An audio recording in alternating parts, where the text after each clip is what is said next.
મિત્રો, લોકસભાની ચૂંટણી પહેલા જ સુરતના નિલેશ કુંભાણી જે કોંગ્રેસના ઉમેદવાર છે તેમનું ફોર્મ રદ થઈ જશે, કારણ કે ભારતીય જનતા પાર્ટીએ હવે તેમના ફોર્મની સામે વાંધો ઉઠાવ્યો છે।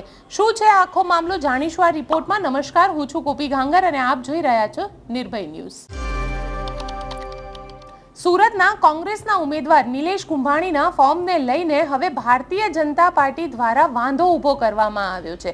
કહેવામાં આવ્યું છે કે તેમના જે 3 ટેકેદારોએ ફોર્મમાં સાઇન કરી છે તે સાઇન તેમની નથી। આને લઈને હવે ભારતીય જનતા પાર્ટી અને કોંગ્રેસ આ બંનેના કાર્યકરો પહોંચ્યા છે કલેક્ટર ઓફિસે। ત્યાં આગળ હો હલ્લા ચાલી રહી છે। 4 વાગ્યા સુધી કલેક્ટર દ્વારા સમય આપવામાં આવ્યો છે અને આ બધાની વચ્ચે નિલેશ કુંભાણી અને તેમના ટેકેદારો દ્વારા શું કહેવામાં આવ્યું તે આપણે જોઈ લઈએ।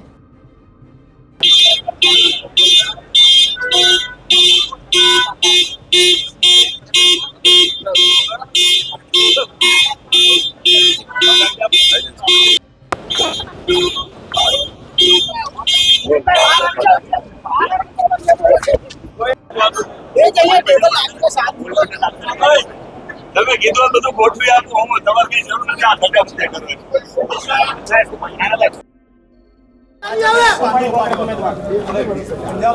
4 વાગ્યાનો ટાઈમ આપ્યો છે, કલેક્ટર ઓફિસે મળવા આવ્યા હતા। મીડિયાવાળા દ્વારા બધાને ફોન આવતા હતા, તમારા ફોર્મમાં શું પ્રોબ્લેમ છે। આ કલેક્ટર ઓફિસેથી કોઈ માહિતી આપી નથી। 4 વાગ્યાનો અમને ટાઈમ આપ્યો છે, 4 વાગ્યા પહેલાં તમે આવો, ત્યારબાદ જે કાંઈ હશે એ તમને માહિતી આપશે। તમને શું કહેવામાં આવ્યું છે? ખાલી અમને કોઈ વસ્તુ કહેવામાં નથી આવી, મીડિયા દ્વારા ફોન આવે છે તમારા ફોર્મમાં શું પ્રોબ્લેમ છે। અમારા ફોર્મમાં કોઈ પણ પ્રોબ્લેમ છે નહીં। નિલેશભાઈ હાલ ઉપર જઈને આવ્યા તો શું કહેવામાં આવે? 4 વાગ્યાનો ટાઈમ આપ્યો છે, બસ 4 વાગ્યા કહે તમે આવો। વાંધા અરજીમાં ફોર્મ 7, 8, 9માં ખામી દેખાય છે, શું કહેશો? હજી અમને જાણ કરવામાં નથી આવી શું ખામી છે। અમારા ફોર્મમાં કોઈ પણ ખામી છે નહીં। ઠેકેદારોની વાત છે, ઠેકેદારોમાં પણ 4 વાગ્યા પછી રજૂ કરવાનું છે ભાઈ। ચાલો 4 વાગે દેખાય છે એટલે 4 વાગે ઠેકેદારોની સહી ખોટી કહેવામાં આવી રહી છે। કોઈ વસ્તુ કોઈ 4 વાગે બધું કરવામાં આવી નથી। ફોર્મ રદ થાય કોઈ વસ્તુ છે નહીં।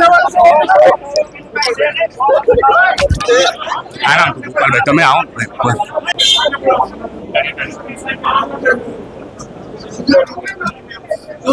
ये छोटे मुद्दे से राजपाल यादव की तरह इधर उधर घुस करते।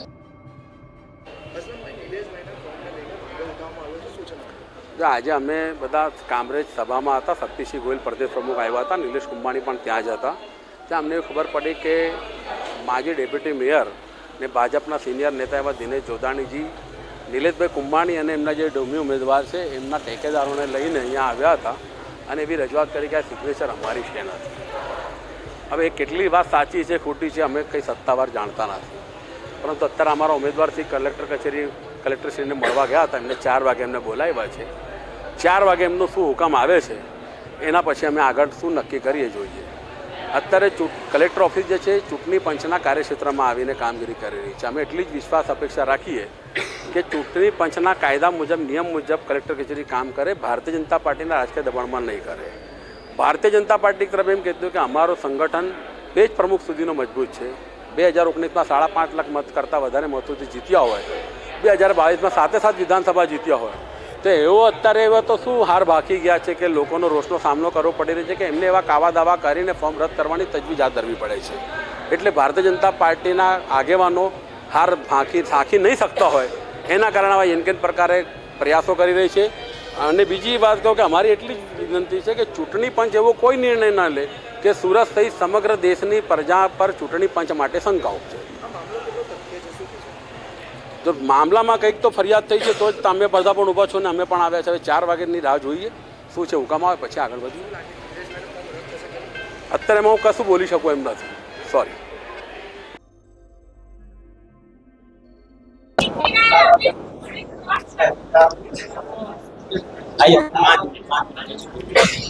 હાજી સર, હાજી સર। આનામાં અરે અહીંયા જ છું સાહેબ, કલેક્ટરમાં જ છું, ભાગાભાગી જ છે, કલેક્ટરમાં જ છું। ચોક્કસ ચોક્કસ।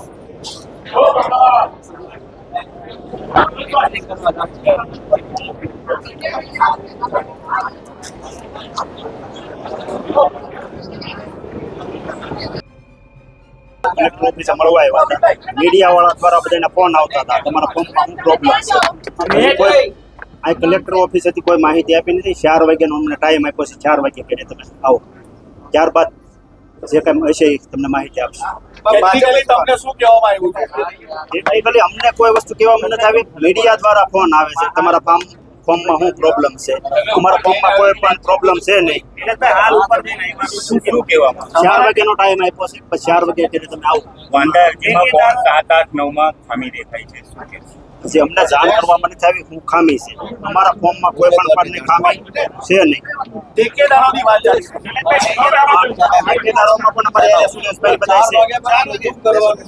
હા, 4 વાગે જે કાંઈ છે તમને 4 વાગે ઠેકેદારોની સહી ખોટી કહેવામાં આવે કોઈ વસ્તુ કોઈ સહી ખોટી છે નહીં. આપને અમારો રિપોર્ટ કેવો લાગ્યો કોમેન્ટ બોક્સમાં ચોક્કસથી જણાવજો. અમારી ચેનલ નિર્ભય ન્યૂઝને લાઇક, શેર અને સબસ્ક્રાઇબ કરવાનું ભૂલશો નહીં.